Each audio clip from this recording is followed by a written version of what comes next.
Hello, thank you for listening to 3 Legacies Recovery Recordings. If you enjoy our program, please be sure to like and subscribe to the channel, and don't forget to share with a friend.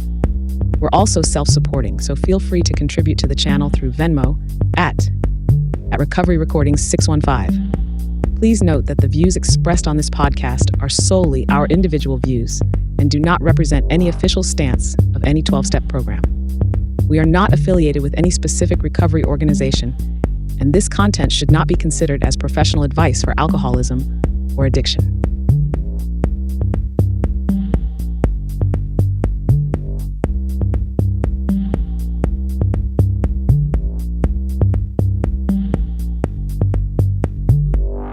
Hello, everyone. Welcome to 3 Legacies Recovery Recordings podcast. I'm your host, Paul. Today is Sunday, August 10th, 2025. This is episode 55. Let's see, we want to thank all the listeners, all the support we've been getting. We've had a lot of wonderful people reach out to us. You can reach us at recoveryrecordings615@yahoo.com. You can also find us on a private Facebook page, which is 3 Legacies Recovery Recordings Podcast. Also on Audible, Spotify, iHeartRadio, several other major platforms, Podomatic. Super excited about the stuff we have coming up this upcoming week. This Tuesday, which is going to be August 12th, we have Judy L. coming from Westminster, Colorado. She's going to be on the show again. We're going to continue with the series we've been doing. Also, we have Jerry W. from Apex, North Carolina. He's going to be coming on. We're going to be talking about the 3 legacies of Alcoholics Anonymous, unity, service, and recovery. Also, next Sunday, a week from the day, we have Renee E. from Lebanon, Tennessee, and we're going to be doing an episode on steps 10 and 11, carrying the vision of God's will in all our activities. Super excited about all of those, actually. We got a lot of cool stuff coming up at the end of the month, too. And then also, tonight, we have back on the show, Juanita Yu from Santa Fe, New Mexico. How you doing, Juanita? I'm doing pretty good. Thank you, Paul. Yeah, I appreciate you coming on here with me. Yeah. This has been awesome. Yeah. For the listeners, Juanita is an al-anon member. She's been 39 years. Is that what it is? 39 years now. Yeah. Very cool. And I've met Juanita several times. We've gotten to know each other a little bit more just through over this series. We've had this is our 3rd episode. We're doing applying the 12 traditions in our family life. So the first 2 episodes we did, I just looked it up, was June 8th and then June 22nd. And this is the 3rd one. So super excited about this tonight. How you been? I've been pretty good. Been busy. Went to AA's International in Vancouver, and that was a ball. It was pretty amazing. And it's been summer, and here it is August, and the leaves are starting to turn a little bit yellow here and start to fall from the trees, Yeah, wow. In Santa Fe? Is that where you're at, Santa Fe? In Santa Fe, yeah. I mean, it's still hotter than heck during the day, but you know, it's just there's that little nip at night, and it gets cooler, earlier. So so it's nice. Very cool. How doing good? Did you do anything? Did y'all just go visit at the International, or did you speak or anything when you were there?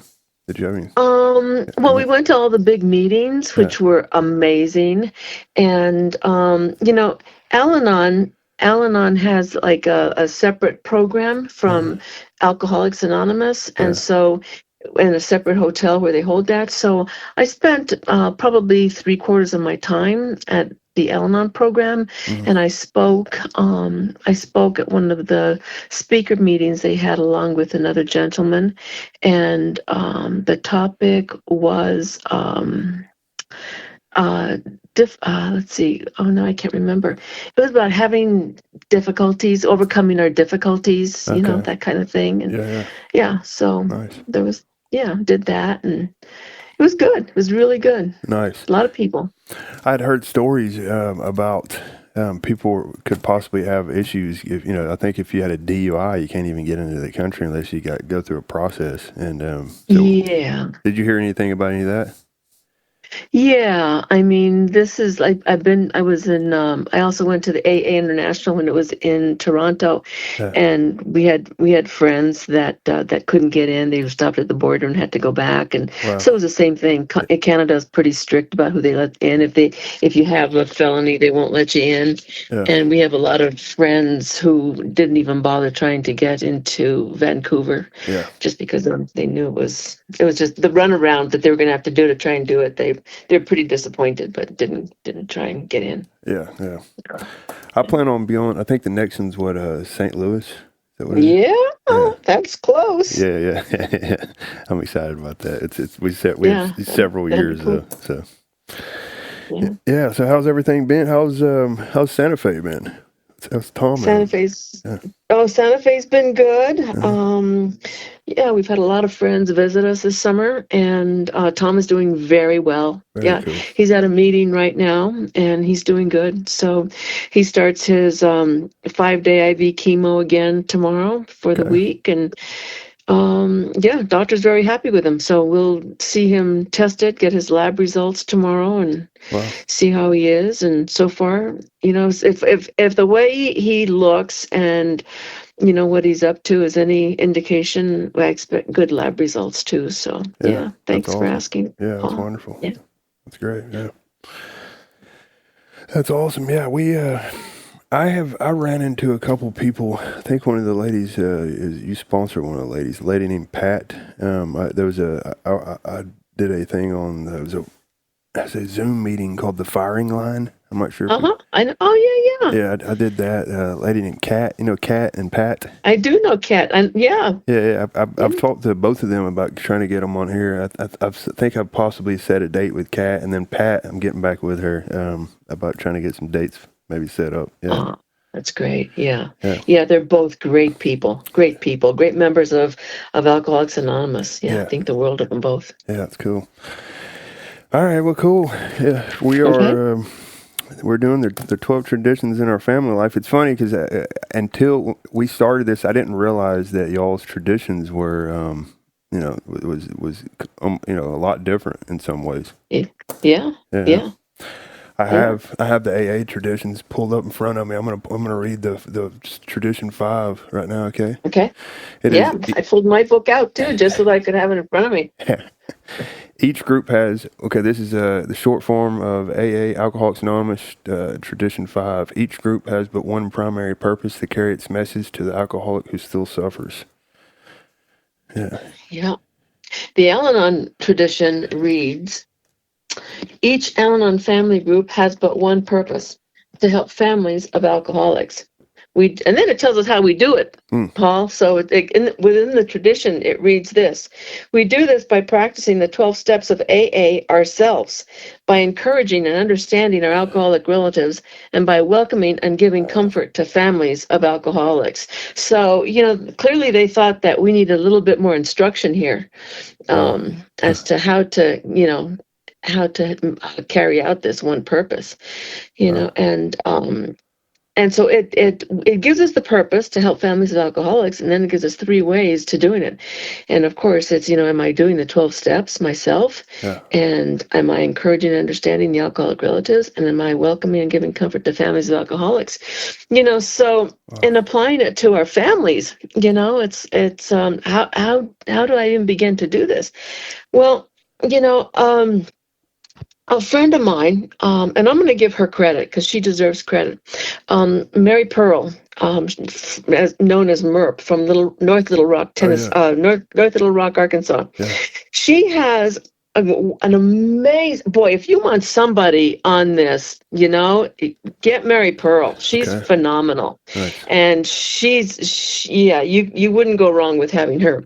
But she has.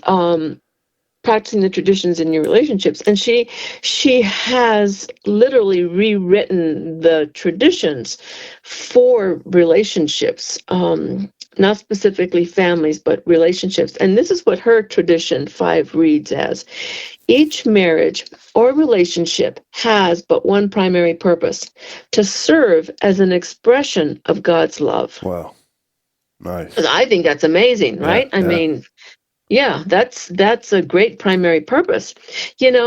And if I ask myself, in my family, what's my primary purpose? And for me, my primary purpose is to be a person where the others can grow and deepen the relationship with their God. Wow. Okay. And, my husband Tom is in Alcoholics Anonymous. I'm not giving up his anonymity, because he'd be the first to tell. And we have agreed between us that if we can share anything about the other person, if it's going to help somebody else. Okay, that's an agreement that we've had for many, many years. So, so I just want to say that. Yeah. So for me, this is about, am I a person who I can let the other people grow and deepen their relationship with God? And our kids, Tom jokes around and he calls them born again atheists, and our kids, and they are truly some of the most spiritual people that I know. They're amazing. They are people who are kind, who are generous, who really do a lot to help other people. Nice. And their definition of God would not be my definition of God, or let me put it this way. Their conception of God wouldn't be my conception of God. They do have their idea of it, and I think they're incredibly spiritual people, so it's not for me to say how they ought to deepen their relationship. It's for them to say. What I do know is that their relationship with spirit, with the power of the universe, with all that is theirs to develop and to nourish in whatever way they choose, and I have to respect that. Yeah. And I expect them to respect me. And I believe we have that. I do believe we have that between us, and so I have to be able to allow these people, my family members, to grow in their own way. They don't have to grow in my way. I used to think that, oh my God, they need my fellowship, they need this, they need that, and they had to get it my way, and I've really learned that that's not the truth. Yeah. There's many ways to get to where we're going to go. Amen. My youngest grandson, he's now 15, but when he was about 4 or 5, I was taking him to school, or I'm pretty sure it was school. It was someplace where he knew how mama and dad drove there, right? Yeah. And so we were driving there, and he started to get very upset and get agitated. And I said, honey, what's wrong? And he goes, this isn't the way we go, Grandma. This is not how we get there. Yeah. And I said, oh, sweetheart, it is. I promise you, we'll get there, and we will get there on time. We won't be late. It'll be fine. And he's very worried. And he says, I don't think we're going to get there. I don't think we're going to get there, Grandma. He was very upset. And so before it didn't take very long, maybe another minute or two, and we pulled up to where, probably school that we were going to. And I said, here we are. And he goes, Grandma, we're really here. He says, I really thought that you were going the wrong way. I said, yeah, I know you did, sweetie. And he said, there are many ways to get. It's just, I know 2 ways now to get to where we're going. He goes, are there more? I said, there's a lot more. I said, there's really a lot more ways to get here. So there's a lot of ways to get to this place where I think all of us, Paul, have this sense and this desire to connect with something that gets us through everything. And we don't necessarily all have a name for it, but there's this need. And I've heard so many members of Alcoholics Anonymous sharing their stories. And in fact, my sponsor will say, she says, I was always trying to connect with spirit. Yeah. She says, I just had the wrong spirit. Yeah. Wow. Speaking of alcoholic spirits, right? Yeah. And I've heard so many members of Alcoholics Anonymous telling their story who say the same thing. So there's many ways to get there. And, it's my hope that I give everyone that I'm in contact with, and especially my family members, the opportunity and the ability to seek their own way. Nice. To find their source and their power, and so they can grow in their relationship to their God and to reach their highest potential. Because really, that's what I want for myself. That's what I want for everybody that I care about, is for them to reach their highest potential. And one of the things for me, as a member of as a family member affected by somebody's drinking, I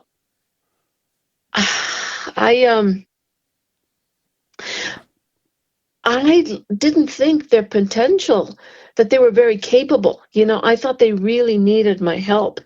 Yeah. And that was real. How sad is that? Wow. How sad is that, to think that, well, I'll just tell you this story. A friend of mine, and I don't know if I've said it before in one of the other podcasts we did, but a friend of mine, his name was Mark H. He's passed away now, but he said one time, you family members are thieves. He said, you steal our experiences. Yeah. And how can someone reach their highest potential if I'm constantly, telling them that they're wrong, and that they should be doing it this way, that this isn't the right way, and catch them before they're halfway through. Because as a family member affected by somebody's drinking, that's what I've had the tendency of doing throughout my life, and many years into coming here, is that I will catch somebody before they're all the way down to their bottom. For selfish reasons, Paul, because I can't stand it. Yeah. Because I can't stand how I feel. I can't stand the pain of how I feel watching them, drift down and down and down, Yeah. So I have to allow somebody to do whatever's called for in their journey, so that they can reach their highest potential. Wow. I love that you're saying this, and also it goes back to what we spoke about on this. I think it was the first, or it was one of the last ones we did. It was the loving God, right? A conception of a loving God being he's what we're trying to aim at, right? I love how Absolutely. I tell you, interesting that we're talking about this, because it's been a common theme over the last few weeks. I called my sponsor and had a conversation with him about 3 weeks ago, something similar to this. And I had a guy on the podcast, love the guy, he's an awesome guy, and I could agree with everything he said. He doesn't believe in what he calls any kind of supernatural being out in the universe, right?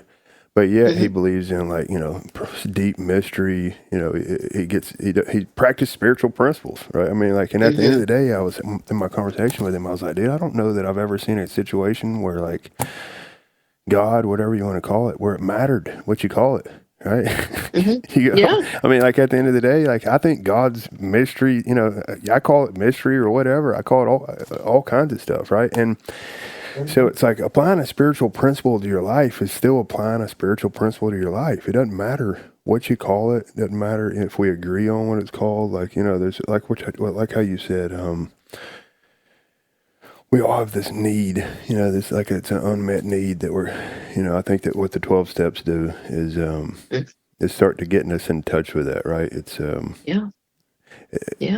it's interesting though, because I was listening to a buddy of mine, has a podcast, great podcast, and he was talking on there. They were doing a step 3 thing, and they were like, I don't know how you turn your will and your life over to, and I'm probably going to botch this, but something along the lines of, like, how do you turn your will? You have to have some kind of higher power in order to go through the steps. But, like, in the beginning, that was just a set of principles for me. It was like, it could have been like my sponsor and me was a power greater than myself. The group was a power greater than myself. And like having, so I'd called my sponsor and I was like, dude, tell me if I'm wrong about it. Like, what's your thoughts with this? This is my experience with it. But at the end of the day, like, it doesn't matter. It's like, okay, it's like kind of like losing weight, right?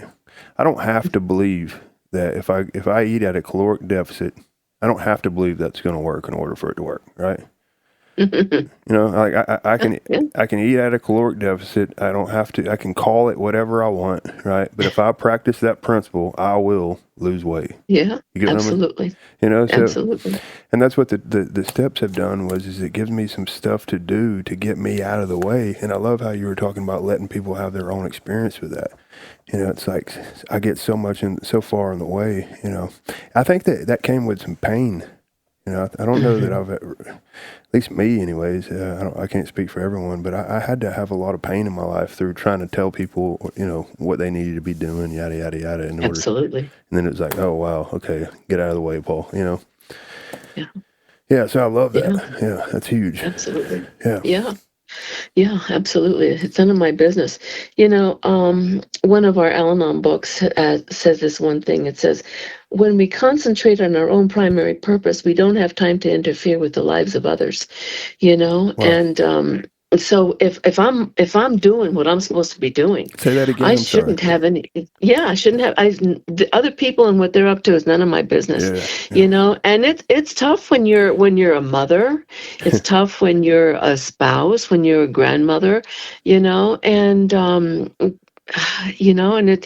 it really, I'll tell you, without those steps, I can't do this. So I love that our tradition says that I have to practice these 12 steps myself. Yeah, that's huge. Myself. Yeah. And I don't know about anybody else. I have to do this on a consistent basis. The book Alcoholics Anonymous in step 10 says something to the effect of every day is a day when we must carry the vision of God's will into our lives, Yeah. And every day I have to be doing this. What am I up to? What am I up to? Yeah. Today, I'm sure you've probably heard it that, the exercise I did last week isn't going to help me today. Yeah. The food I ate last week isn't going to nurture me today. It's all today. And the spiritual work I did last year isn't going to nurture me spiritually today. It's something that I have to be doing consistently all the time. And of course, I'll tell you yesterday, forget yesterday, last couple of days, I found myself just a little irritated, a little judgmental, and just not very, my sponsor would say, you were just being mean-spirited, and I didn't think I was, I thought it's their fault, certainly not mine. And then I started reading this book. I'm in a book study that we've just started reading, Awareness by Anthony DeMello. Yeah. Nice. And he's one of my favorites. Anthony DeMello's one of my favorites, and I love this one. And it's called Awareness, right? Yeah. And it's like, what better thing? And one of the things he says is, wake up. We're all asleep. We're all asleep. And we can be born and we can go through life and we can get married, we can have kids, we can do, work and retire, and we can die, and we can do all those things asleep, And so awareness is about waking up. And that's what the steps do for me. And that's what that step 10 speaks to me when it says every day is a day when we must carry the vision of God's will into all of our activities, not some, not just when we're in the meetings, not when we're with the sponsees, but in all our activities, so this really is about, can I wake up? Am I awake? So I found as I'm reading this yesterday, all of a sudden it was like, ding, ding, ding, ding, ding, it's like, oh my God, you have been asleep. You've fallen asleep. And of course, the only way you've fallen asleep is because you wake up.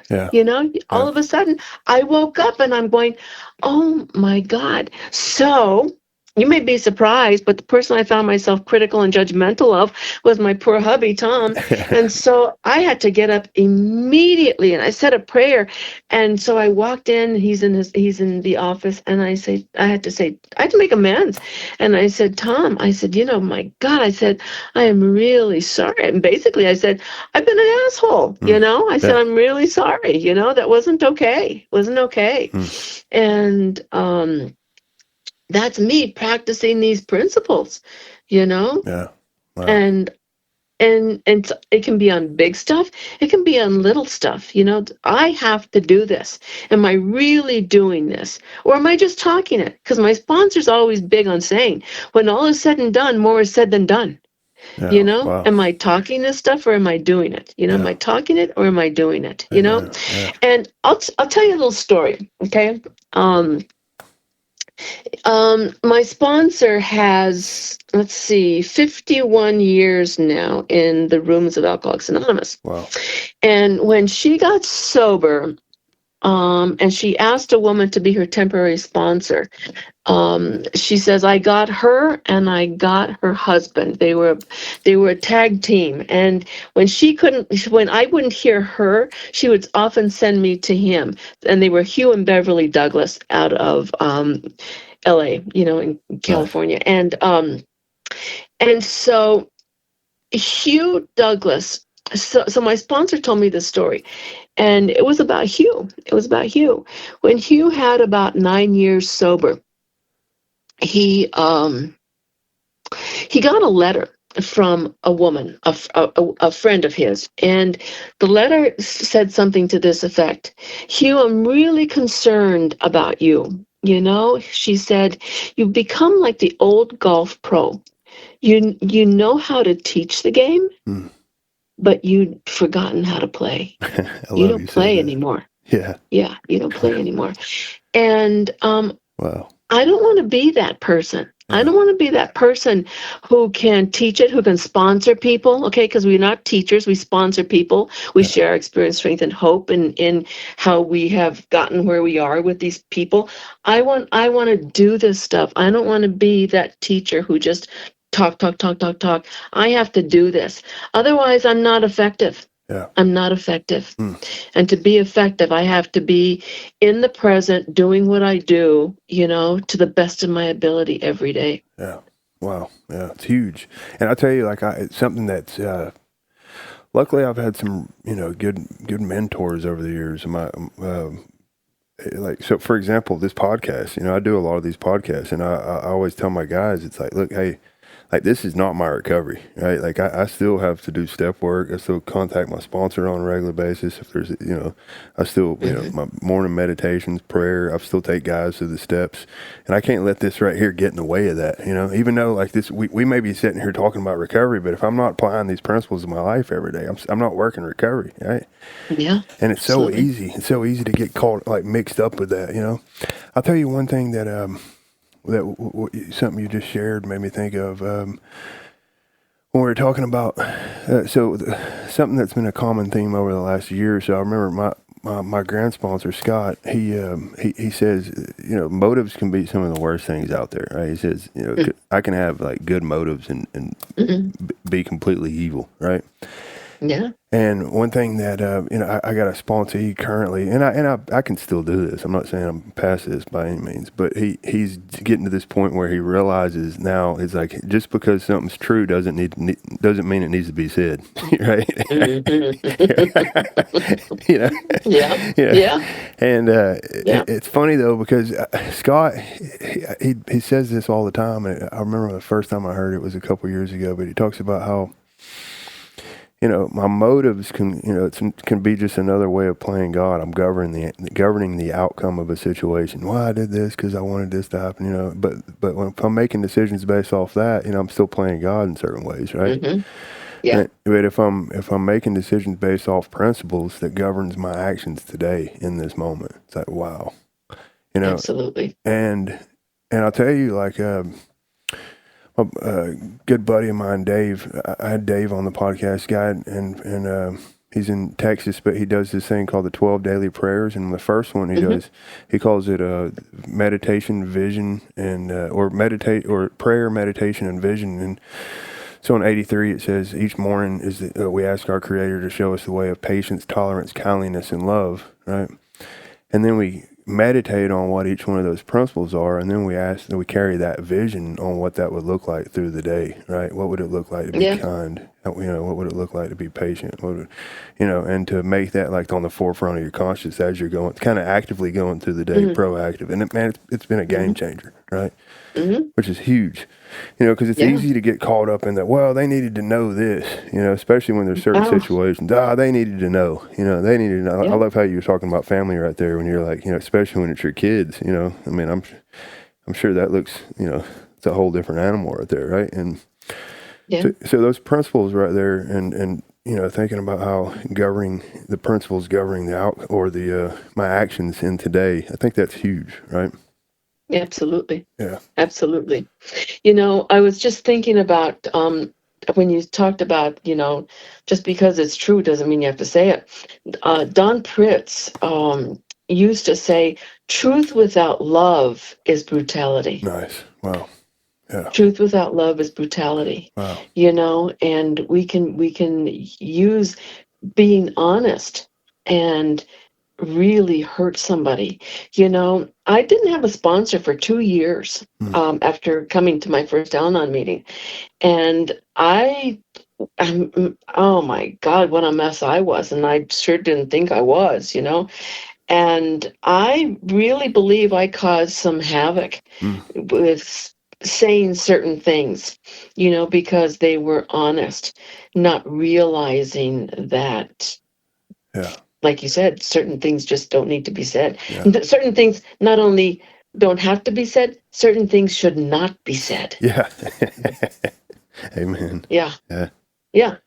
Yeah. And I just think that, I'm the end all and be all. So it's like, of course I have to say it. If I don't say it, who will? Yeah. And of course, then that ties into the second part of our tradition 5 in Al-Anon, which says by encouraging and understanding our alcoholic relatives. I can be honest and be cruel and be brutal. And that's certainly, and because I think I'm encouraging, because if I say this, then they're going to get it, and they're going to want to be different and do different, and I'll motivate them. I'll lovingly motivate it. Nah, that's not lovingly motivating. Yeah, that's manipulating and managing interfering is what that is. Yeah. Encouraging.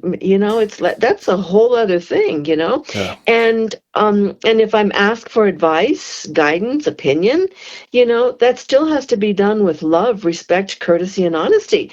And my favorite prayer comes from the little book, God Calling, and it's a statement in there that I've turned into a prayer, and it's, God, you be the interpreter between us. Oh, wow. You know my heart, you know their heart, you know my mind, you know their mind, you know my spirit, you know their spirit. Wow. You serve as interpreter between us, Wow. And I can't tell you how many times I use that prayer, because in fact, sponsorship has really given me the biggest opportunities for prayer. Family relationships have given me the biggest opportunity for prayer, because things happen, things are said. I'm in situations where I don't know what in the world to say, and you better believe I better pray so that I don't cause more havoc, Yeah.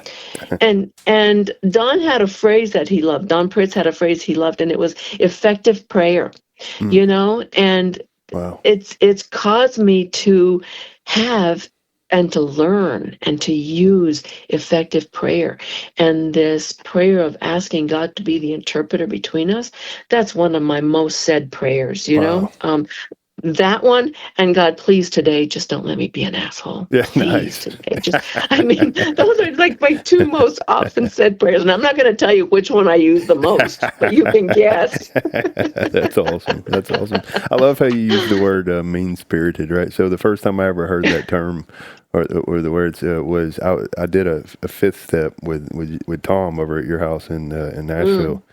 And the situation I was going through at the time, I'm justifying the crap out of this, and he was like, we were talking about if I owed an amends or not, and he was like, we were talking about it's pretty mean spirited, and I'd never considered that before. And I was like, wow.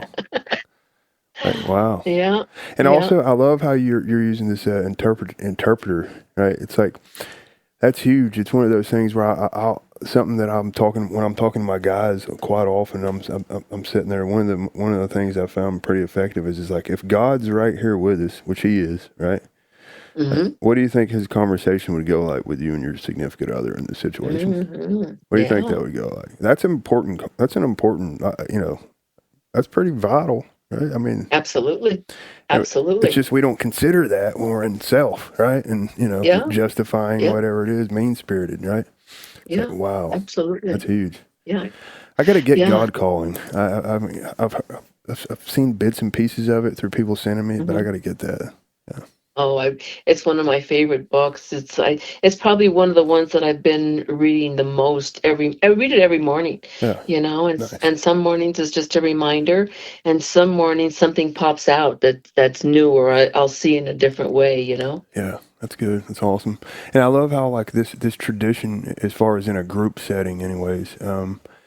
It's like a refocus, it's like, it's so easy. There's been situations where I would get kind of salty or whatever, and I was going to, going to a group and I had a resentment or whatever going on. And it's like this, realizing my primary purpose for being here isn't to prove a point or, tell everybody they're wrong or any of that. It's, what am I here for? What's this refocus what we're really here for, right? Oh, I love that. Yeah. Absolutely. Yeah. It's easy to forget. Yeah. I mean, how many times have we heard we're spiritual beings having a human experience, and we fall asleep, we fall asleep. So true. Yeah.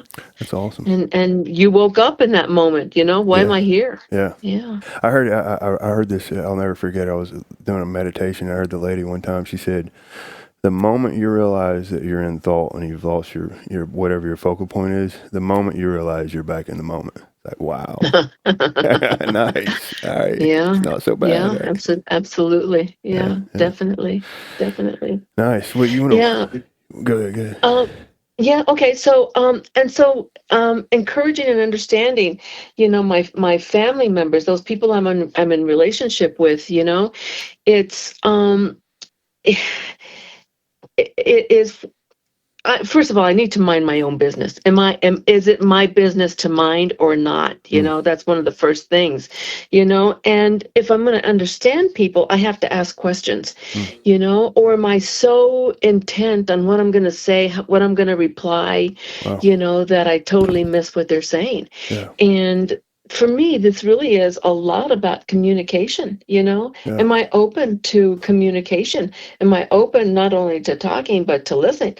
And I'll tell you, as somebody affected by somebody's drinking, one of the things that I grew up with and that we did not do was talk in the home. Didn't talk about our feelings, didn't talk about what was on our mind. We certainly weren't honest about all this stuff, And so, communication has been something that I've really had to learn to do. And I could only do that. I could only start to speak, Paul, because I had trust in a loving God. Wow. I had trust in this ultimate authority that is a loving God. And that no matter what, I go to a lot of meetings and I often hear people say, well, I have to protect myself. I have to defend myself. And, I have to trust that God's going to defend me. God's going to protect me. And I'm not talking about being stupid, out on the street, like walking in a dark alley or something like that. Yeah. That's not what I'm talking about. And going, la, la, la, la, la, la, la, God will take care of me. That's just dumb, right? Yeah. I'm not talking about that kind of thing. Yeah. I'm talking about the kind of thing of like, if I'm vulnerable with somebody, if I really say what I think, how I feel, in a kind, caring, respectful, loving manner, not without brutality, without cruelty, but with love. Yeah. Do I trust that if I speak and I'm vulnerable, that God's going to have my back, and I do. I do believe that with my whole heart. Nice. And then if I come to a conversation, if I come to any situation in that manner, that completely changes everything. And what I found for myself is that if I'm vulnerable and if I'm open to really taking time, the other person typically responds in kind. Nice. They typically respond in kind. Wow. Of course, I mean, at this moment, I can't think of a time when that hasn't worked. It's just been my experience just to start out with love, and I can't encourage and understand if love isn't part of that. I'm thinking about the first time I wrote inventory.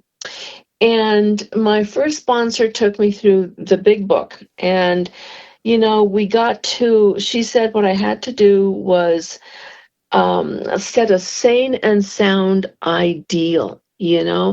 And so I set my sane and sound ideal.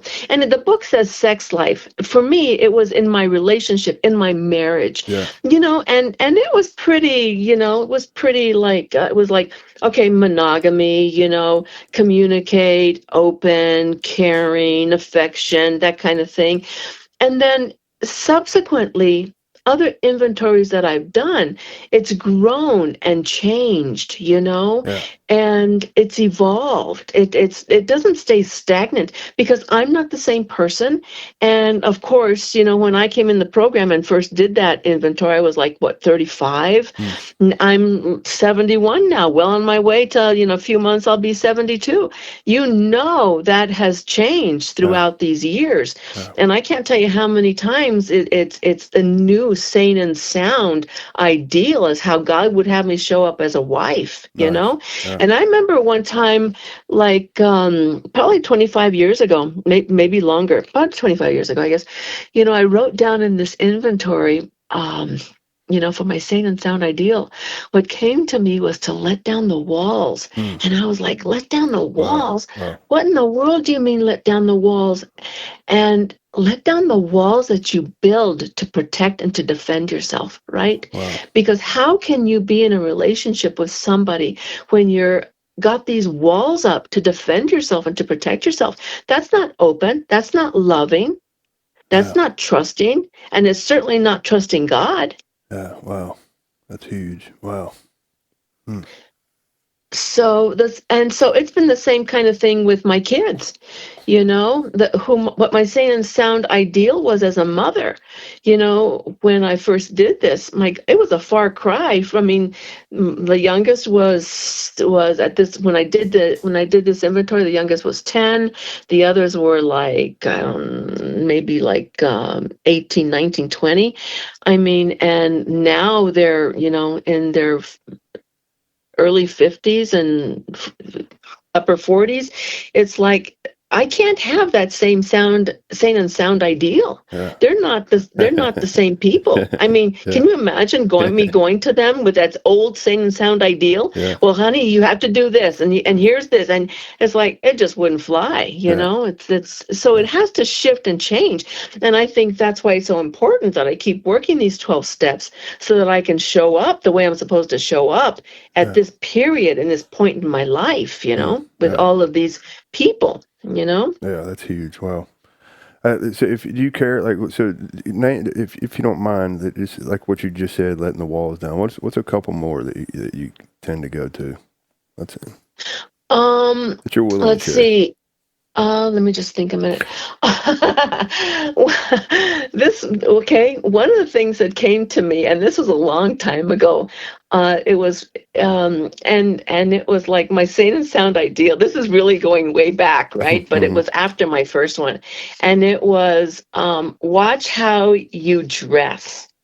Because how I dressed when I first came in to the program, it was like, oh my God, this is so not appropriate, and I had to watch and I had to change my dress. I remember, I'll tell you a story. Okay, this is really telling on myself, and I'm going to tell this story. Oh my gosh. Okay, so I'm like, I'm like 37, 38, I guess, something like that. And I've been working out a lot. I'm pretty fit. And I'm at the gym. And as I'm walking out of the gym, I'm going up the stairs, and this guy stops me and he says, "Hey." I said, "Hey." And he said, he says, "I was wondering," he says, "I've seen you here quite a few times." And I said, "Yeah." And he says, "You're always really nice." He said, "And you always say hi." And he said, "I was wondering, how about if you would you like to go on a date with me?" Mm. And I patted him because he had his hand on the banister. I patted his hand on the banister, and I said, "Oh, thank you." I said, "I'm going to take that as a compliment." I said, "I'm married. Thank you." And he says, "Oh, okay." And we left. Mm. And then about a week later, he stopped me and he said, "Hey, how you doing?" I said, "I'm doing okay." And he said, he says, "I was wondering." He said, "When I asked you out last week," I said, "Yeah." He said, "You were really nice." He said, "You really let me down really gently." He says, "I was wondering if maybe there was something to that and maybe you really would go out with me." And I said, "No, honey." I said, "No." I said, I'm married. I'm married." No, the answer is no. And so that I just happened to be leaving the gym that day, Mm. and I went to my sponsor's house because that was my day, right? Yeah. This is my first sponsor, and I told her what had happened. And I said, what is this? She says, I said, "I've gotten flowers at work from guys that I don't know."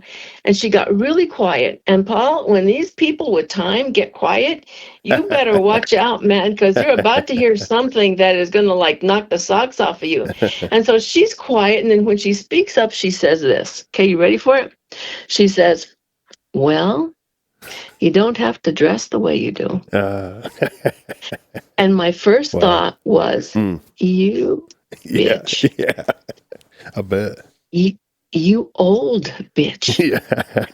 Wow. You old jealous bitch." Mm. And of course I didn't say it. I just kept my mouth shut. Yeah. And I thought, she's got a lot of nerve talking to me like that. Mm. And then the next time I wrote inventory, it was my new sponsor, right? Who I've had now for like 34 years. And when I wrote the sane and sound ideal, my sane and sound ideal was, I have to pay attention to how I dress. Wow. I'm a married woman. Mm. I cannot dress the way I was dressing. Because the truth was, I had 1 foot in and 1 foot out of our marriage. Mm. Because if he didn't stay sober or if he left me, because I was always expecting him to leave me. I really was. And I thought I better be on the lookout for somebody else, Mm. And I didn't know this consciously. Yeah. This was unconscious, Yeah.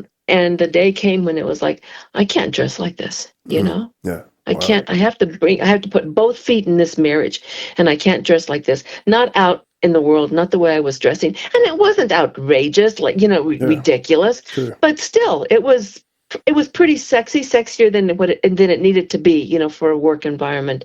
Yeah. I didn't need to do that, Mm. Wow. It's one thing if I'm out with my husband, it's a whole other thing, Yeah. going to work and stuff, And the Nice. truth was I enjoyed the attention, Yeah. and that certainly wasn't furthering my purpose, right? Yeah. That's wow. I tell you that the ideals. I love you shared that.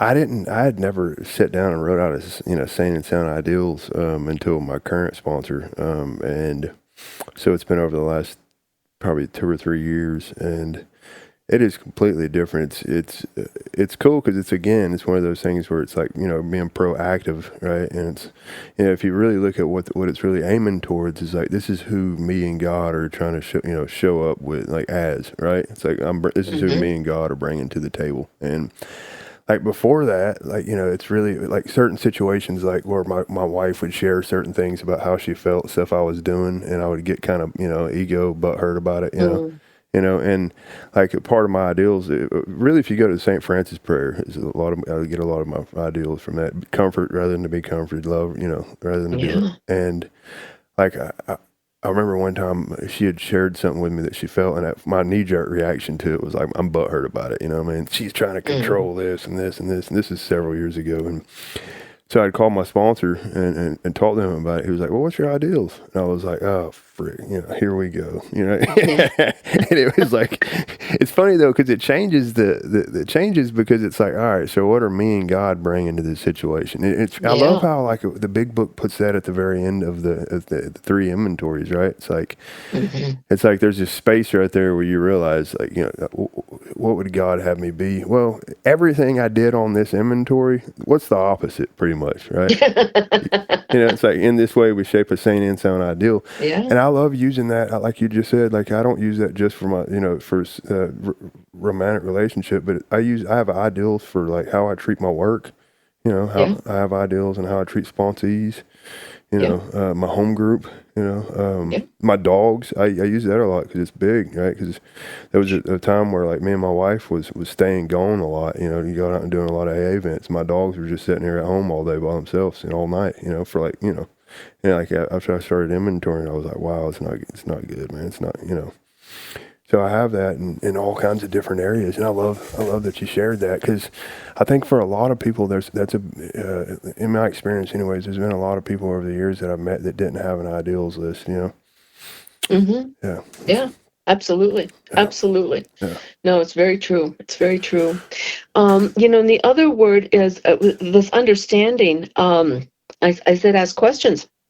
Also, you mentioned Judy Ellis coming and she's done some stuff and she's going to do something for you in the next couple of weeks. Yeah. Years ago, Judy's gone to the same conference as I have in Colorado for years, right? Yeah. And I really value her. And we were talking one day, and I was talking to her about what was going on. And I was talking to her about one of my grandkids, and I said, this kid is so amazing. He's so smart. He's so handsome. And then I used the word but. I said, but he's an alcoholic. And Judy stopped me and she said, with lots of love, she said, why use the word but? She said, why not use the word and? And I'll tell you, her saying that changed everything for me. Wow. It was like a whole new idea of this kid, and it was like, yeah, he's amazing, he's smart, he's handsome, and he's an alcoholic. And it was like, yeah, and it's like, and that's what his journey is, And it gave me a whole different understanding rather than a judgment of him or anyone. Do you know what I'm saying? Absolutely. I mean, it just, that one little switch in the words was just so amazing. I'll tell you something funny is on the show in the past, you had mentioned, you said, I don't like using the word but. You said that, and it's funny that you're saying this now because that stood out to me. When you said that, it was like, that touched something inside of me. It's like, wow, okay. Yeah. I've heard for years, for a long, long time, that if I use the word but, one part of that sentence is a lie. Yeah. Which part is it? Which part is it? And or it diminishes the whole thing, and that's what I was doing, I was diminishing him. And that certainly isn't encouraging, and that certainly isn't understanding. Wow. And I'll tell you, that just changed everything for me in so many ways. I love that. I love that. One of the things also is that I have to be willing to do something that I might not want to do. Now, saying that doesn't mean I give up what I'm doing to my detriment. So explain that real quick. It means that there's compromise. I don't know if I mentioned this or not, but years ago, Don Pritz once said to me, he said the definite, and there's a long story to that, but the short story is, he once said to me, politics is the art of compromise. And that's it. That's all he said. And he took off and he left me there with that just hanging in the air, he did that quite often. And I thought about that for many days. And when I realized if I'm going to compromise, I have to speak I have to speak, and I have to listen. Mm. So I was with my grandson, and I really wanted to go swimming because, we really, he's. I wanted to do something else, and he said, okay, this is it. I wanted to go swimming, and I said, why don't you, because this was the beginning of summer, and he could go to, we went to the Y, and sometimes he'd swim too, and I did laps. And then I said, you can go on the bike, and you can do this, and you can do that. And he goes, Grandma, he says, I did that yesterday or whenever it was. He said, how about we do this together? He says, and we can go we can go on the treadmill, and then we can go on the elliptical machine, and then we can go on the bike. And I wanted to go, that's not what I want to do, sweetie. I don't want to do that. I want to, and it's like, why don't you do that? And I thought, what is wrong with you? You have a beautiful opportunity here to spend time with your grandson, and he wants to do this, and he wants you to do it with him. And I said, yeah, let's do that. And we got on the treadmill, and he ran, and I walked. And then we got on the elliptical machine, and he's going for it, and we're doing it, and we're having a good time.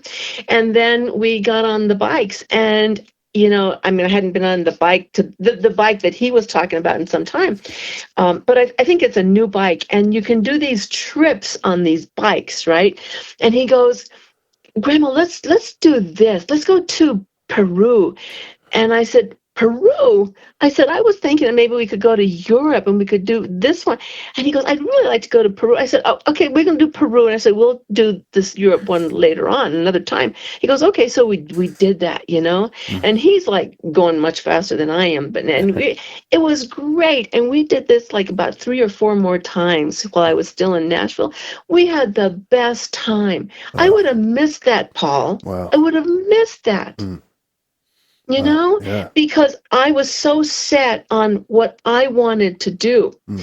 And instead, it doesn't fall into like welcoming or giving comfort to families to the families, but it does fall into being present. And maybe that made our relationship deepen and more comfortable, and we just had a great time. We really did. And if I hadn't have done that, I really would have diminished him and diminished our relationship, My sponsor said to me one time, many years ago, I was complaining to her about Tom, and she said, do you know what it says on the beginning of the 8th step in the big book? And she says, what? Pull it out. She says, I want you to read it to me. And so I pulled out my book, and I looked it up, and I said, well, it says, I'm going to find it here. It's really good. Oh, it says, let's see if I find it. Give me a second here. Okay.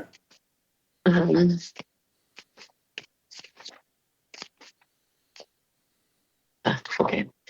So, shoot. No, I'm not going to find it. I hate when that happens, It's okay.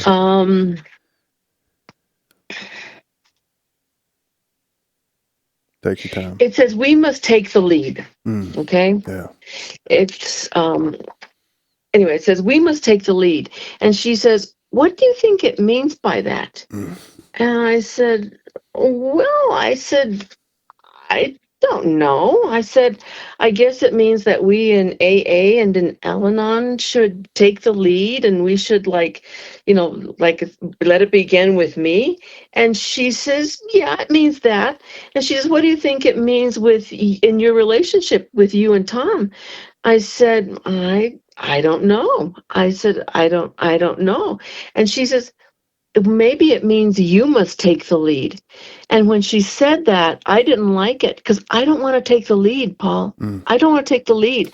He should take the lead. Mm. He should take the initiative. He should begin. He should start. Because if he doesn't follow through or I don't get what I want, I will have wasted my time and my energy. you Wow. know, because I will have done what I don't want to do, which is to be vulnerable, Mm. you know? And so I must take the lead. I must take the lead. I'm the one who has to begin something, you know? And Yeah. so it's for me to change, not for anybody to change, you know? And I'm often surprised when that happens. Mm. So anyway, I just really think that's so important, you know. And with welcoming and giving comfort to families of alcoholics, when Tom and I built our house here in New Mexico, we took what had been his shop, his woodworking shop, and we turned it into a home.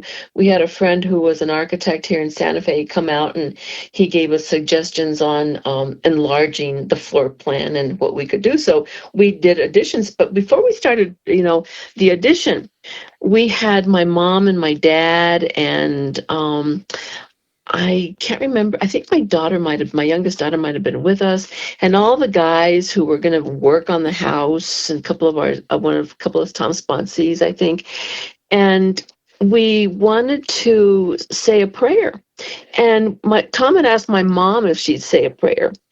And my mom got a hold of my aunt, who was a Catholic nun, and my aunt wrote a prayer about how this, and so my mom read it. You know, we all stood around and we read the prayer, and it was about how this house was going to be dedicated to God, Mm. you know, and for everybody in the home who came into the home, to the house, would feel the love and feel the care and would feel supported. You know, it was a beautiful prayer. Wow. And then we had pieces of turquoise. Turquoise is very sacred, a sacred stone for Native Americans here in the Southwest. And Tom and I had gone to visit a woman called Amritananda Mai. She's an Indian saint, Mm. and she called Amma. She would bless you, and when she blessed you, she'd give you she's called the hugging saint. That's how Mm. she's known, as the hugging saint. Wow. And when she'd hug you, after she hugged you, she'd give you a candy kiss, and she'd give you some flowers, because people brought her flowers, and that would be her. That would be then she. So we'd save the flowers. We'd eat the candy kiss, right?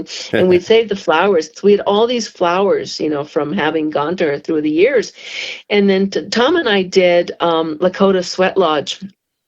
Mm. And sometimes we'd smoke the pipe, you know, in the sweat lodge. Yeah. And they plug the pipe after the ceremony, and with the plug, we had one or maybe two plugs that had been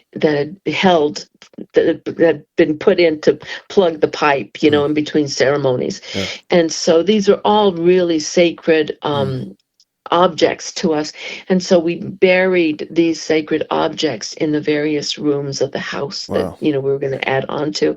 Wow. And so people often commented how coming into our home, they felt very safe, and it was like they just felt safe. They loved being in our home.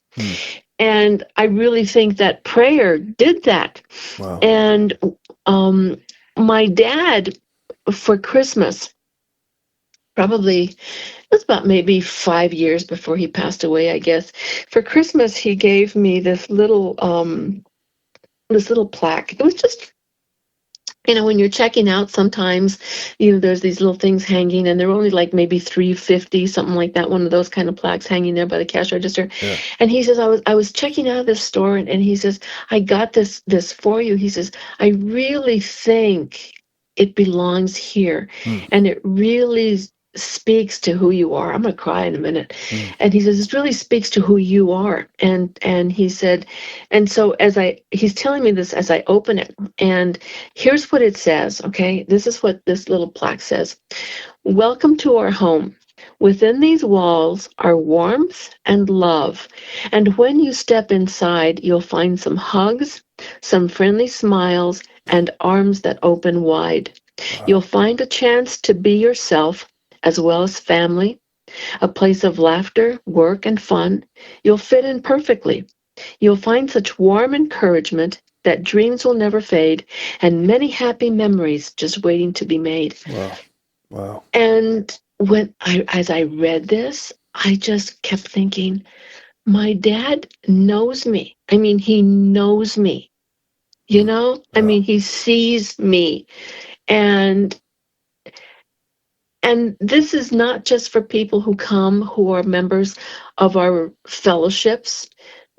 It's for our kids, because I think our kids are some of the most damaged people in our lives.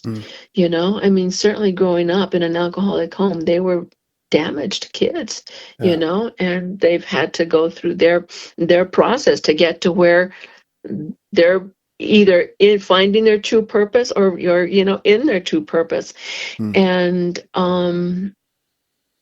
I really believe, you know, that's one of the things that we're really called to do, and it's one of our most important jobs, is to welcome and give comfort to our family, to our family members.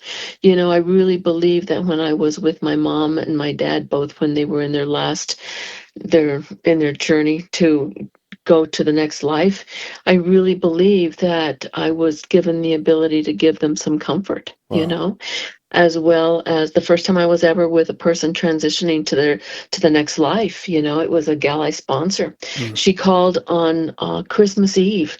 Tom and I were headed out to do this thing here in Santa Fe called the Canyon Road Walk, and we'd just gone out of our driveway, and we're going to go meet, you know, our grandkids and stuff, and, you know, walk with a couple of them. And the sponsee called, and she was telling me, she says, my mom's at the end. She says, I'm here, and this is it. You know, that they said that she's not going to last much longer.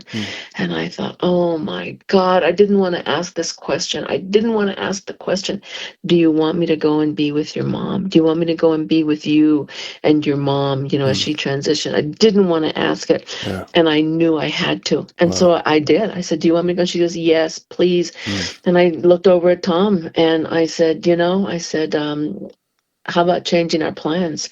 You know, and I told him what was going on. He says, absolutely. So we went up, and we were with her and her mom as her mom transitioned. And, you know, and it's our job to give comfort, you know, it's our job to give comfort, you know. And Tom, if Tom was telling this story, he'd tell you that he called his sponsor, Gary Brown, a few days after that, and he said, Gary, and told him this story, and he said, Gary, I didn't sign up for this. You know, I didn't sign up for this.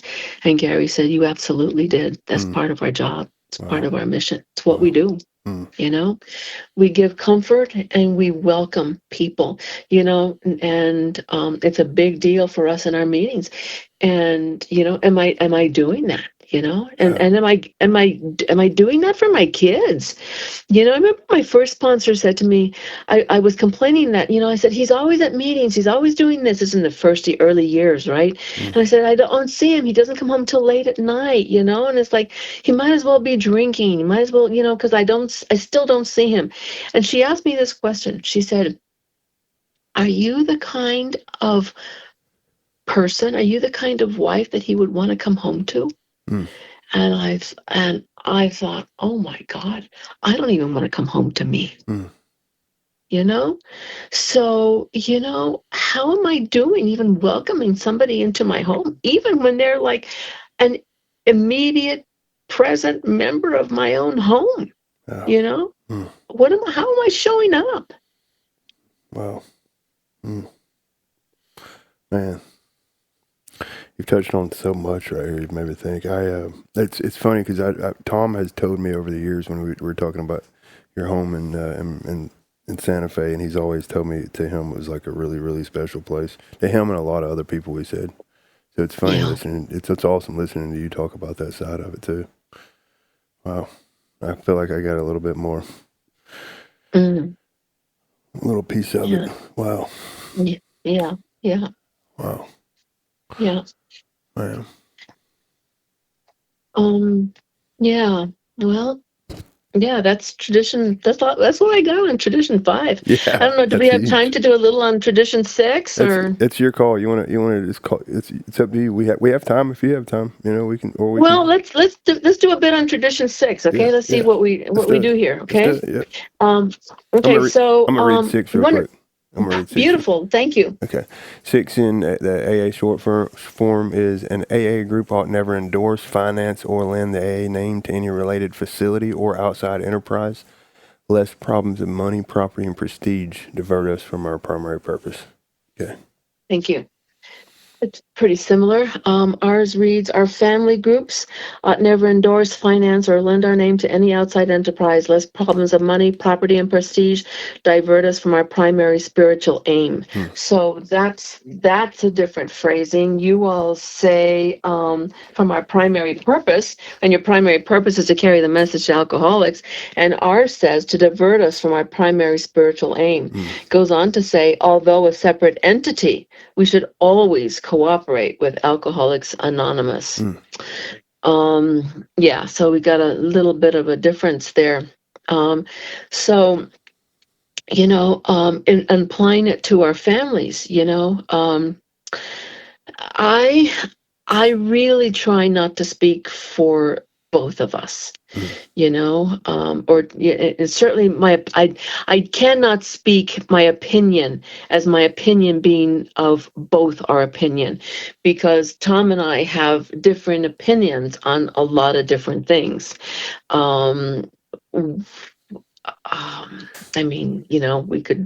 I don't want to go into a whole bunch of stuff, but, we're all entitled to our opinions. Years and years ago, you used to hear this said, I don't hear it anymore, but we used to hear all the time, opinions are like assholes. Everybody's got one, excuse me for my language tonight. I mean, it's okay. But, and it's like, we've all got our opinions, and I've got the right to have mine, and he's got the right to have his. My kids have the right to have theirs. They don't have to have the same opinion as I do, and I don't have to have their opinion.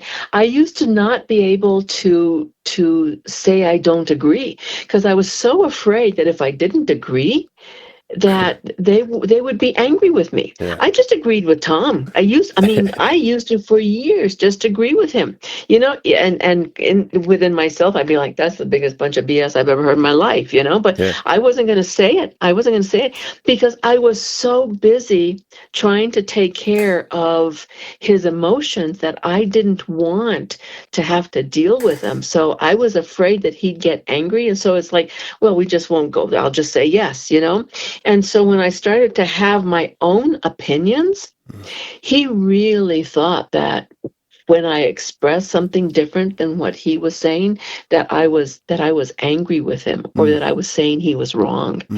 And it caused some heavy duty discussions, and I had to repeat over and over again, I didn't say you were wrong. I'm not saying I'm angry with you. What I'm saying is I don't agree. I don't agree. I just don't agree.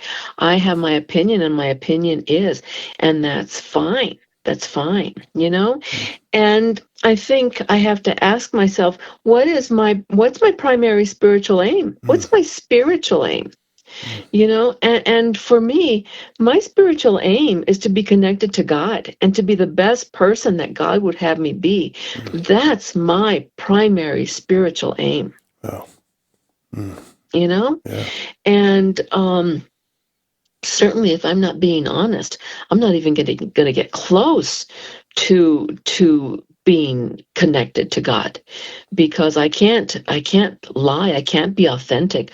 I can't be real. And I mean, if I'm honest, if I'm real, if I'm authentic, I'm connected to God. And it's when I'm lying, when I'm not really me, when I'm afraid to be me, that's because I'm not connected. Interesting. I love that. I can relate. Me and my wife have went, and still there's still some traces of that sometimes, where like we were in the same boat when we first got together. I could tell. I didn't know this at the time, obviously, but she started forming her opinions and sharing them with me. And we went through the same situation what you're talking about, where I thought she was like, we would butt heads because I thought, whatever it was, I just was believing a lie. And it's funny because like we have kind of worked through a lot of that stuff. It's interesting that your take on this. So that's interesting. And I love how you were just talking about the spiritual aim. And it goes Yeah. back to really what we were just talking about in the last tradition, right? Like to comfort and do all these, communicate, comfort, right? It Yeah. makes so much sense. Yeah. I was told a long time ago, and I really believe it, and it's been demonstrated for me over and over again, that these traditions are not meant to be held to just one, Yeah. They're meant to work together. Yeah. So a lot of this stuff ties into so many traditions. Amen. Yeah. And that's how we keep the unity. Yeah. So it's all about, and it's like, so we can apply different traditions in different ways, and they come together to form this beautiful union. And the union is me, the other person or persons, and God. That's the real unity. That's the real union, Wow. Yeah. And so I can't decide I'm going to like donate money if I don't have conversations with Tom, and I prefer that he don't donate money without having conversations with me, or lend money to other people, either one of us, without discussing it first. Yeah. Buying property, selling property, it's just, I mean, there's just a lot that goes into this, it's like, to put it on a little different spin on this, when Tom and I, when we were first married, we were deep in active alcoholism, right? And Tom had, he had this little old truck, and it had gotten like, it stuck up in the mountains and couldn't get out. And when he finally went for it, like a week later to get it out, it had been completely stripped. I mean, completely stripped. There was nothing left of that poor little truck. And so a week or so went by, and he's feeling really frustrated. And I think to myself, I know what'll fix this. A new truck. He never had a new truck. I had great credit, and I said, Tom, I said, let's go buy you a truck. And he says, we can't do it. I said, honey, I said, we're married. I said, we can buy a truck. We can use my credit. And we did. I went and bought, it didn't stop the drinking. And there was a part of me that really thought that with a new truck, it would bolster his self-esteem, and he wouldn't have to drink as much. The drinking would slow down. And it's like, it sure didn't happen. But man, he looked good driving in that brand new truck. Let me tell you, it was a beauty. But that was me stealing his experience one more time. And you talk about money, property, and prestige. All three were tied into that. It's easy to revert us, right? Absolutely. And I mean, I don't know that it would have made any difference, but it's certainly it was me trying to take care of me and comfort me, and me managing and controlling. Wow. And figuring out what to do so that to keep the peace, and to not have him be so worried, so that when he came home, I didn't have to hear the litany of like, oh my God, woe is me, and the anger, the anger and the frustration, and so peace at any price. It was peace at any price, and peace at any price never brings peace. Never brings peace. It's funny how it goes back to the ideals thing. It's like, it's so important to have, to have an idea on what that even is, right? I mean, because otherwise, like, if you don't have some kind of a set of, certain principles that you're trying to, live your life by, with the help of God, it's just basically just all of it's based off like what feels good at the time, right? And absolutely, and it's just going to be a whole lot of trouble in that. Yeah, absolutely. That's very true. Very true. When Tom and I first started doing, we were being asked to do workshops, and this is about prestige. It's like we would do these workshops, and I was such a little brat that I really wanted to be better at the workshops, and to sound better than him at the workshops. And boy, it took a while. I mean, because I felt this sense of like, well, I'm better than you, turkey, and it was me trying to bolster my self-esteem, which didn't help the relationship. This idea that I'm better or whatever. It's like that's a horrible way to be. Like to compete and to compete with your husband when we're doing this spiritual weekend.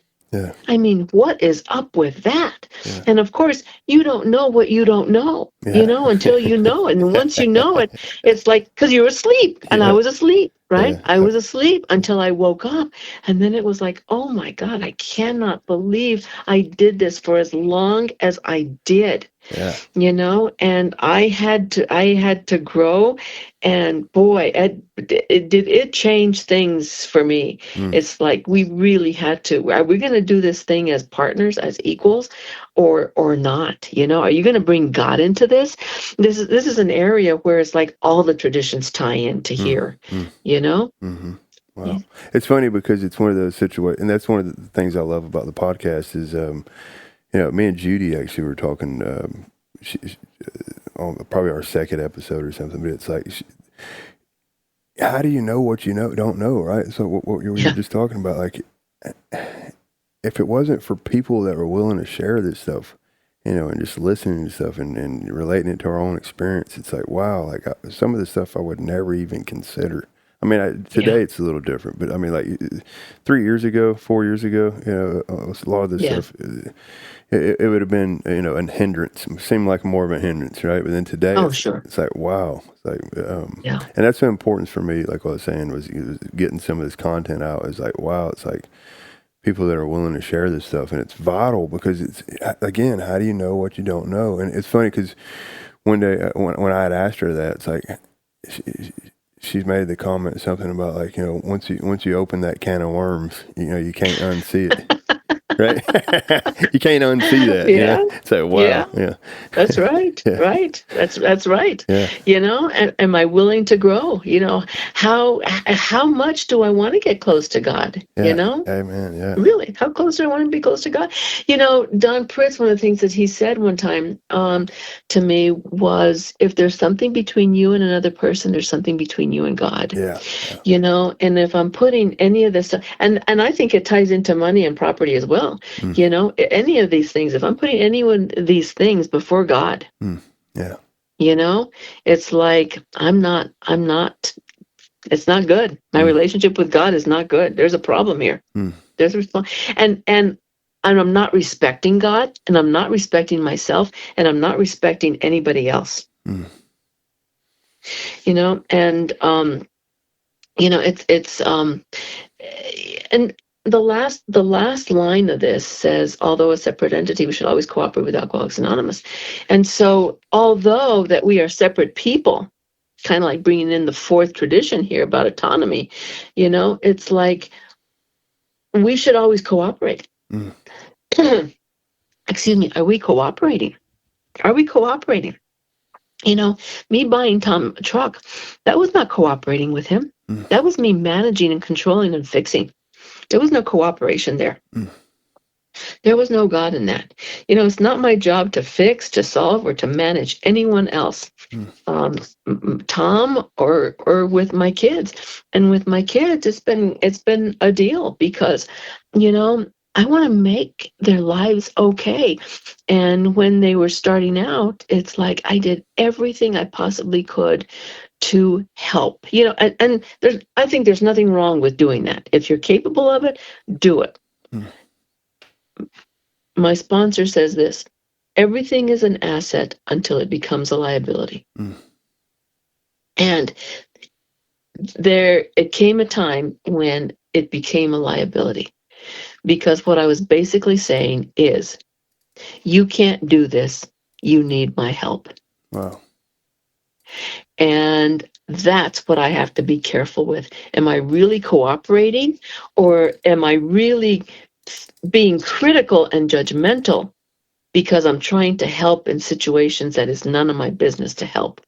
And I'm really being more of a liability and causing more liability in their life and telling them, you're not capable, honey. You're not capable. Mama's got to do it for you. Yeah. Wow. So, here's some money, here's this, here's that, and it's that selfishness one more time, because I can't stand the way I feel watching my kids struggle. Yeah. It's not out of love, although I love them. Yeah.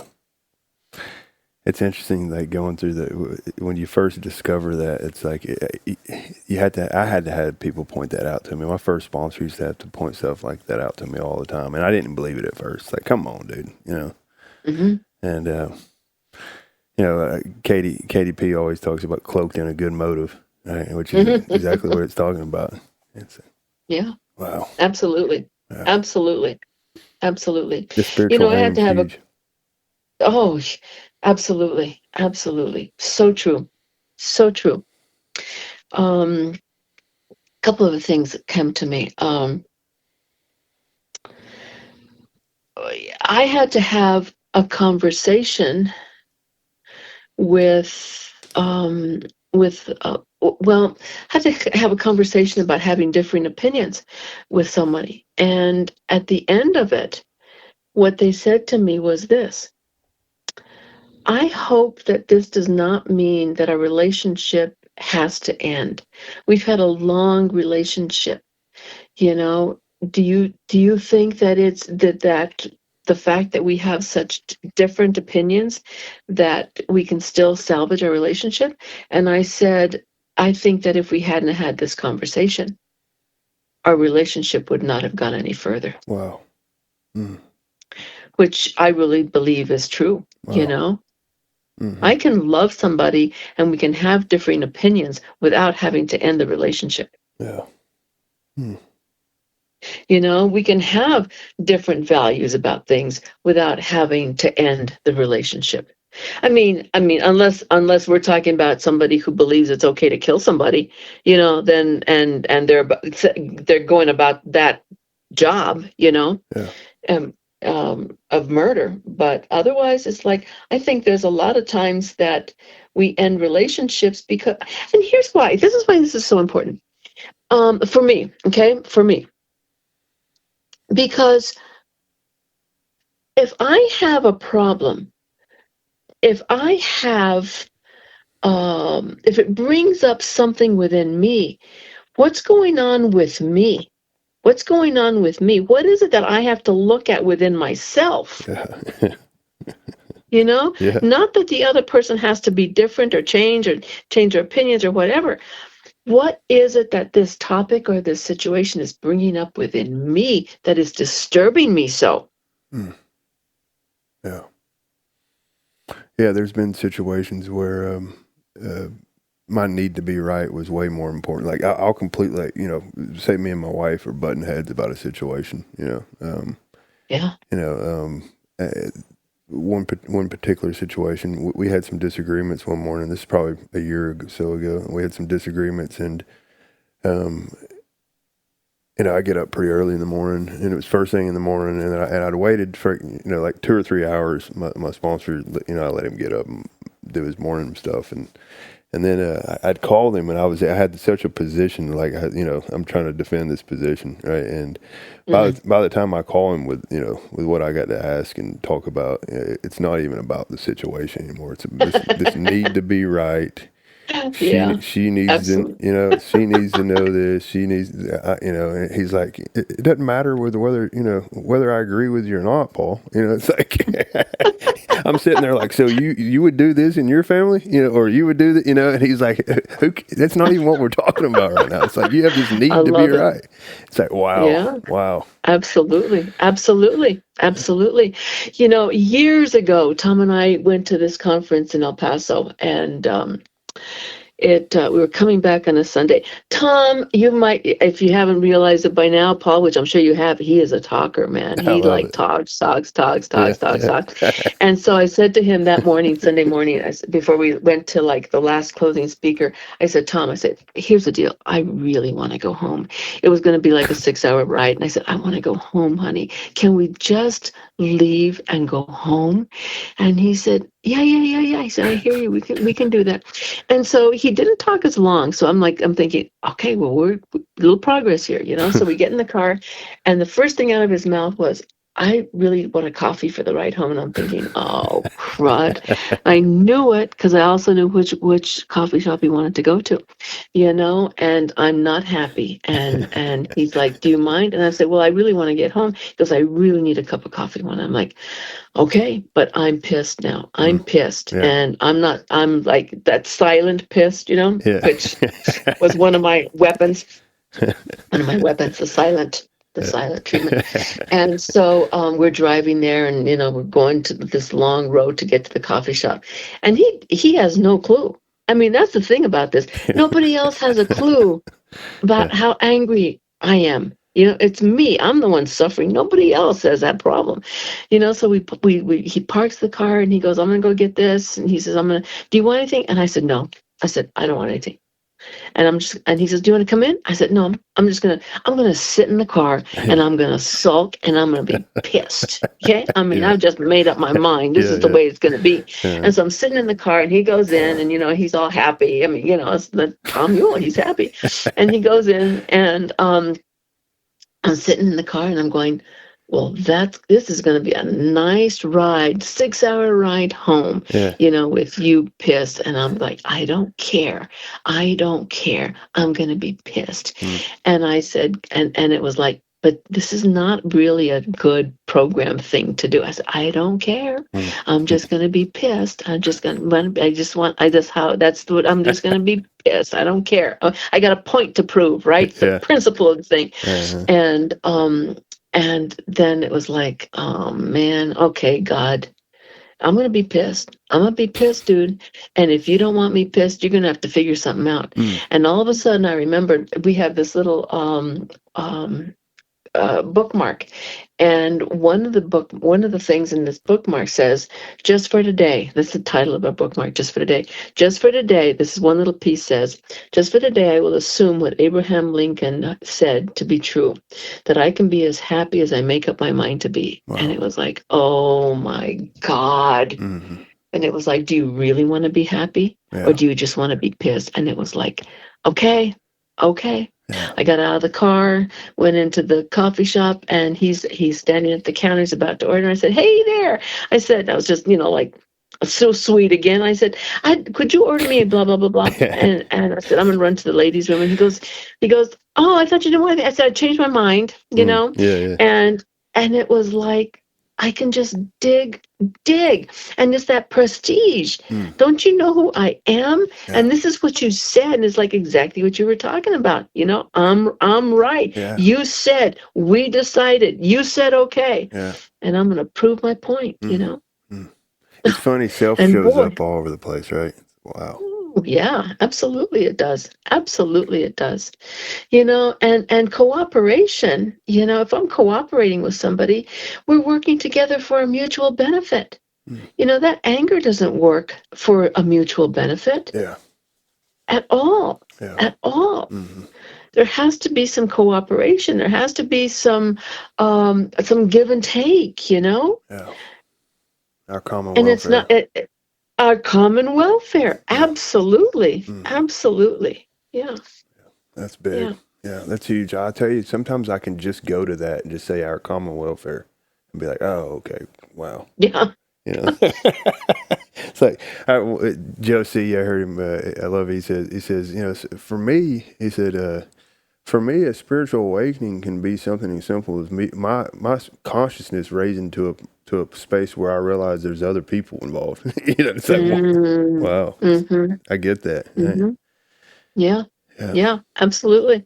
We've had to do some counseling together, some marriage and family therapy throughout the years, and the last time was probably about 3 years ago, and the only way that you can get through some of the stuff is, are you going to cooperate? Yeah. Are you going to be honest? Are you going to be real? Are you going to be vulnerable and put it all out there? Are you going to hold back? And staying in a relationship is not for sissies, man. It really is not for sissies. On the 19th, we're going to be married 47 years, Wow. Yeah. And it's everybody has this belief. Well, I say everybody. Some people I've talked to who ask me questions, and some of my sponsees, they're like, well, we just got married, or we've been married 10 years, and I've been talking about this for so long, and we've talked about it, and we've talked about it, and we've talked about it, and we're having to talk about it again. Why? Because that's the nature of relationships. Because we're just always, we're all shifting, we're all changing, we're never in the same situations. Life is happening, so are we going to cooperate with each other so that we can be in relationship? It's spiritual assignment, right? Yeah, I love that. It's so huge because when you don't realize that, I tell guys that I'm working with all the time, like, man, I'll be honest with you, like they'll call me and they just had a disagreement with their significant other. It's like, dude, those were some of the pivotal points, that some of the best times, changing situations that happened in my relationship where, we butt heads. I get all butthurt about whatever the situation is, and then finally, like 2 or 3 months later, as a result of us getting honest and talking to each other about what's going on, things slowly start changing. And it don't feel good at first. It's one of those situations where you get all threatened and all this, but then at the end of the day, it's like, wow, something happened from that experience. Yeah, absolutely. Absolutely. Is it the 10 step promises that talks about being in a position of neutrality, safe and protected? Am I in a position of neutrality? So that I can cooperate. I don't think we can do the traditions without bringing the steps into it, which is why I think it's the first tradition for us says we practice these 12 steps, Yeah. It's like what we touched on before on one of the last episodes, the loving God. If we don't have if that's not really what the aim is, right? And it's funny, we were talking yesterday, me and my sponsor in the car, it's like, you get to this place where, the step work's a bunch of internal stuff, right? You start forming this, but it gets to a point where even that's, it gets us to that space where we have a relationship with a loving God, but then you still, like with these principles and the traditions is more about relationship, right? And it's just a step further, right? You just evolve a little bit past, how do you know what you don't know, right? How do you know what you don't know? How do you know what you don't know? And I'll tell you, that shifts and changes. And the more I know, the more I realize I don't know. Yeah. Yeah. That's funny. Yeah. It's funny how, like, I love how you were talking about just, I'm angry. We have this position, we've established this position. If you look at what the third step is, right, where if the third step promises, if we've established on such a footing, him being the loving, the God, him being the father, we're the children, him being the principal, we're the agents. If we can get to that space, a lot of the stuff gets taken care of. It's just how easy is it to forget that, right? Absolutely. How easy is it to forget? Especially, and I'll tell you, especially, I love how the Big Book uses those two words, hurt or threatened. Yeah. Absolutely. There's the other word, interfered with. Yeah. Wow. Yeah. Interfered with. That word alone, it has, in order to be interfered with, you have to have some kind of position or something that you're defending. You know it. Yeah. Absolutely. Yeah. Absolutely. Yeah. Wow. Yeah, this has been awesome. Yeah, cool. This has been awesome. Remember, funny, right before we started this, it's like, what are we going to talk about? He got shut up, didn't he? Yeah. I know. Well, yeah. Well, I told you that, before we started the podcast, I everything in me wanted to say, you got to call Paul and tell him you got nothing, man. It's like, what, we got to back up. I hope you do. And here we are. Yeah, this is awesome. Hey, you just crushed this. Yeah, this is awesome. Yeah, you got anything? You got anything else you want to share? Or I think that's it for me, honey. Awesome. Yeah, we have for the listeners. We will be meeting. Me and you are meeting again. I think on 2 Sundays from now. Right. Okay. Yeah, 2 Sundays. So. It's August 24th, and we'll be doing a couple more of these. So Thank you so much, Juanita. It's been awesome. It's my pleasure, Paul. It's been great for me. Thank you for asking. All right. Well, have a wonderful night. I'll stay in touch. Thank you. You too. Bye-bye. See you.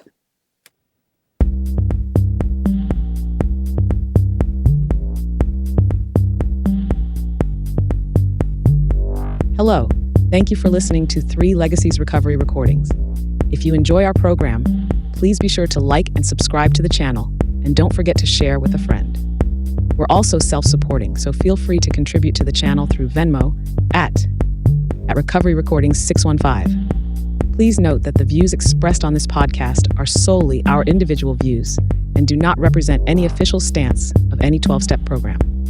We are not affiliated with any specific recovery organization, and this content should not be considered as professional advice for alcoholism or addiction.